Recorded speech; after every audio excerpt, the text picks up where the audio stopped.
Todo mundo conhece alguém que parece que aprende mais rápido do que as outras pessoas, tá sempre um passo à frente e passa em todas as provas, teoricamente, sem nem estudar tanto assim. Parece que é um talento nato, uma coisa que a pessoa nasceu e já desenvolveu aquilo, mas não é. É simplesmente padrão de comportamento. E nesse vídeo eu vou te mostrar os 7 hábitos que esses alunos, que esses estudantes, que essas pessoas utilizam. 7 hábitos que realmente fazem a diferença na sua jornada como estudante e são baseados em ciência e naquilo que essas pessoas vivem no dia a dia. Primeiro hábito, elas constroem a confiança interna, aquilo que as pessoas podem colocar nos livros como self-trust. Não é motivação pura e simples, mas sim cumprir com aquilo que é programado. Se essas pessoas decidem fazer alguma coisa, elas colocam na agenda e aplicam. Realizam, realmente estudam aquilo que elas se programaram para fazer. Eu atendo individualmente médicos que querem se preparar para a prova de residência médica na nossa aceleração,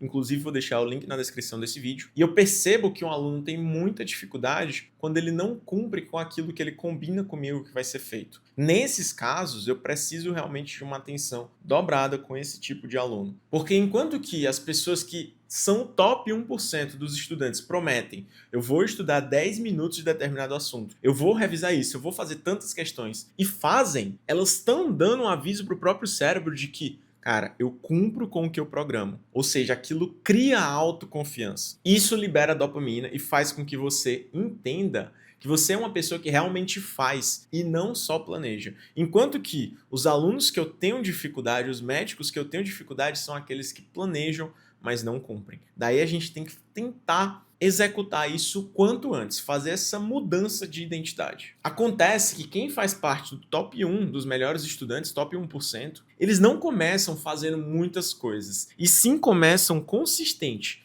e fazendo todos os dias, mesmo que pouco. Segundo ponto, essas pessoas estudam com uma visão clara. Elas têm uma consciência, uma ciência de onde elas querem chegar, o objetivo daquele estudo. Ou elas já passaram para o próximo nível de gostar do hábito. Mas elas têm um caminho claro de onde elas querem chegar com aquilo. Não é simplesmente, eu quero passar. Elas sabem onde querem estar, em quais faculdades, qual rotina elas querem ter, como que vai ser a vida delas, o que elas vão fazer e por que elas estudam tanto. Eu estudo muito porque eu quero passar em neurocirurgia na USP, e minha rotina nos próximos 5 anos vai ser de muito estudo, mas depois desse período eu vou começar a me aprofundar em outra área, criar meu próprio consultório e realmente me tornar um neurocirurgião. Então essas pessoas que estudam muito, elas têm todo esse plano, todo esse planejamento. É óbvio que você não é obrigado a saber o que você quer, a especialidade que você quer. Não. Mas você precisa ter um motivo para estar fazendo tudo aquilo. Caso contrário, na primeira dificuldade você vai desistir. E quando você visualiza com detalhe, você ativa o córtex pré-frontal, você ativa o córtex visual e tudo aquilo cria uma vontade mais forte de estudar. Tudo aquilo cria um link emocional com o seu estudo. E o seu cérebro começa a ser um aliado e não jogar contra você, porque você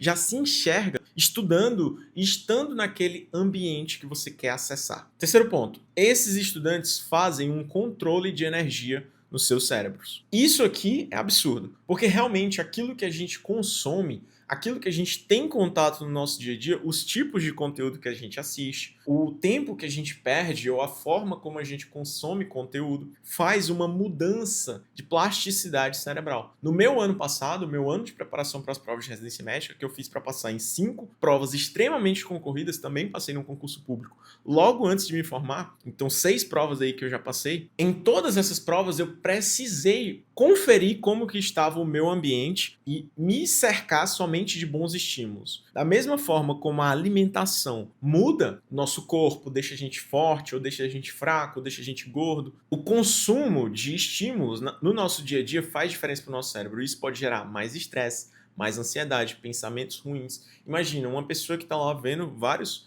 Reels, vários conteúdos curtos com o cérebro em alta dopamina, como que ela vai sentar e fazer uma atividade monótona como o estudo? Extremamente difícil. É por isso que os melhores estudantes que eu já vi, eles entendem exatamente como que esses estímulos funcionam e equilibram seu nível de energia ao longo do dia, não juntando uma atividade extremamente dopaminérgica com o estudo. Por exemplo, se eu vou fazer um jogo, assistir uma série ou mexer no meu celular, vai ser depois da tarefa mais chata. Se você só consome conteúdo ruim, você vai ter mais estresse e um pior foco. Se você passa a consumir um bom conteúdo, você vai ter mais clareza e muito mais aprendizado. O top 1% faz isso, controla a distração, controla o ambiente, deixa o celular distante e escolhe o que consome. Até porque estudar não é simplesmente abrir um livro, mas também controlar aquilo que a gente coloca na nossa mente. Quarto ponto, esses alunos, eles estudam e aplicam. Eles não só ficam consumindo conteúdo de forma passiva para sempre. Sabe aquele aluno, sabe aquele colega que você tinha na época da escola e que ele fazia as contas, fazia os cálculos e ele dizia para que aquilo funcionava, ele se empolgava com aquilo? É isso que eu tô querendo falar. Esse top 1%, os melhores estudantes, eles estudam, aplicam, eles fazem coisas com aquele conhecimento, aqueles alunos que desenvolvem pesquisas ou que realmente participam de competições de montar foguete, esse tipo de coisa. Eles aplicam o conhecimento que eles estão estudando. E não tem medo de errar e ajustar quando necessário. Isso fortalece completamente a nossa fixação e o nosso pensamento.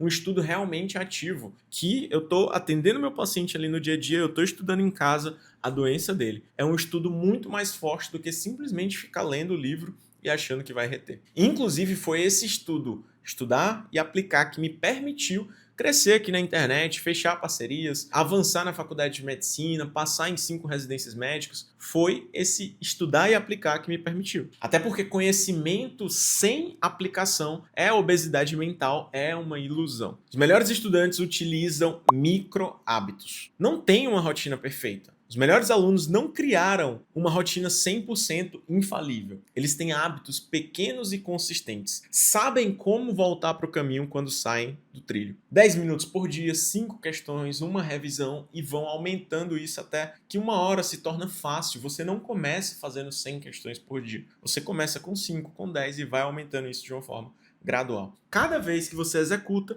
se torna uma recompensa cerebral. Entender esses ciclos e saber retomar o quando isso sai do trilho, cria a identidade que eu falei anteriormente. E isso cria a profundidade mesmo no seu hábito, no seu cérebro, na sua disciplina, que te permite parar de ficar tentando estudar e virar alguém que estuda e que entende que aquilo é importante, que se torna uma consequência óbvia da rotina que foi desenvolvida, dos sistemas que foram criados no dia a dia dessas pessoas. O sexto ponto tem a ver com isso. Essas pessoas, os melhores alunos, os melhores estudantes, aqueles que passam em todas as provas, eles constroem ambiente. Não dependem de força de vontade. Eles tornam o estudo a tarefa mais óbvia na frente deles. Celular distante, mesa limpa, horário definido, tudo regrado. Porque o seu cérebro ele vai seguir o caminho mais fácil, não importa o quão disciplinado você seja. Ele vai seguir o caminho mais fácil. Para mim, a solução do ano passado foi alugar uma salinha de estudos e todos os dias pela manhã eu ia para lá, sentava e começava a estudar. Quando eu olhava para um lado, olhava para o outro, estava todo mundo estudando.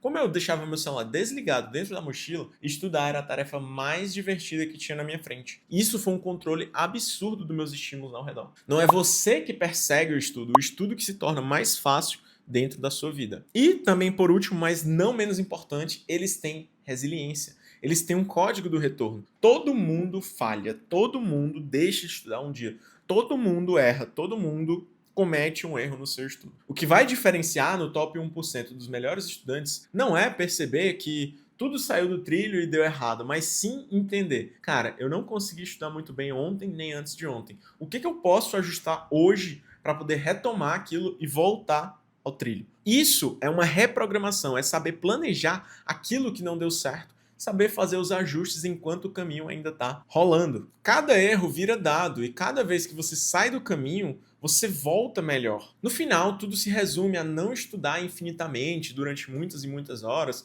já de cara, mas sim sobre saber estudar melhor, saber construir esses sistemas, saber orientar os seus estímulos, a sua energia naquilo que é importante, ter um planejamento, se livrar das distrações que estão ao teu redor e assim você não depende de prova, não depende de sorte. Quando você aprende isso, você consegue qualquer coisa. Obrigado por assistir esse conteúdo. Se você quiser se preparar para a prova de residência médica, eu vou deixar um link na descrição do meu acompanhamento individual, onde eu faço tudo isso que eu falei aqui no vídeo com os meus alunos. A gente faz um treinamento, um passo a passo, para que a pessoa saia de alguém que tem muita dificuldade para estudar para realmente se tornar alguém com capacidade de passar na prova de residência médica. Se você quer isso, o link vai estar aqui embaixo. Obrigado, te vejo no próximo vídeo.